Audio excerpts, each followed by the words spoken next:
গত 2 বছর ধরে টানা হামলা চালানোর পরও থামছে না ইসরায়েলি আগ্রাসন।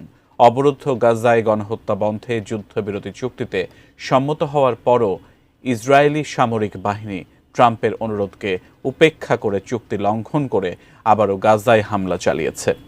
বিস্তারিত শিহাব ইসলামের ডেস্ক রিপোর্টে। গাজায় আবারও বিমান হামলা চালিয়েছে ইসরায়েলি বাহিনী, যা যুদ্ধবিরতির চুক্তি লঙ্ঘনের সাথে সাথে ইসরায়েলি মদতদাতা ট্রাম্পকে উপেক্ষা করারও একটি নতুন উদাহরণ। রোববার গাজার দক্ষিণ অঞ্চলে ইসরায়েলি যুদ্ধবিমান দুটি হামলা চালায় বলে জানিয়েছেন স্থানীয় প্রত্যক্ষদর্শীরা।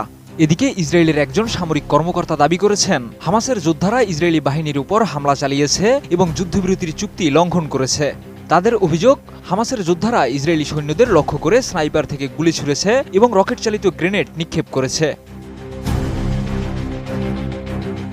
প্রত্যক্ষদর্শীরা জানিয়েছেন, গাজার দক্ষিণ রাফা শহরের ইসরায়েল নিয়ন্ত্রিত এলাকায় সংঘর্ষের পর ইসরায়েলি যুদ্ধবিমান থেকে দুটি হামলা চালানো হয়। একাধিক সংবাদ সংস্থা জানিয়েছে, এই হামলার পর ঘটনাস্থলে বিস্ফোরণ ও আইইডি বিস্ফোরণের খবর পাওয়া গেছে, যার ফলে ইসরায়েলি সৈন্যরা আহত হয়েছেন।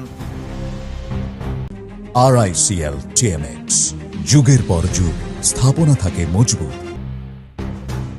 ইসরায়েলের গণমাধ্যম সূত্রে জানানো হয়েছে, রাফাসহ দক্ষিণ গাজার বিভিন্ন স্থানে সেনাবাহিনী হামলা চালাচ্ছে এবং বর্তমানে প্রধানমন্ত্রী বেনিয়ামিন নেতানিয়াহু ও প্রতিরক্ষামন্ত্রী ইসরায়েল কাতজের সঙ্গে ফোনালাপ চলছে।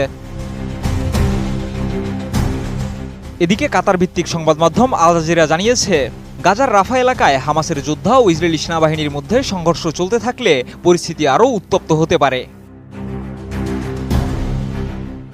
একটি সূত্রে বলা হয়েছে, গাজায় যুদ্ধ চলাকালীন সময়ে ইসরায়েলি সৈন্যদের সঙ্গে কাজ করা একটি গোষ্ঠীকে লক্ষ্য করে হামাস নতুন করে অভিযান শুরু করতে পারে।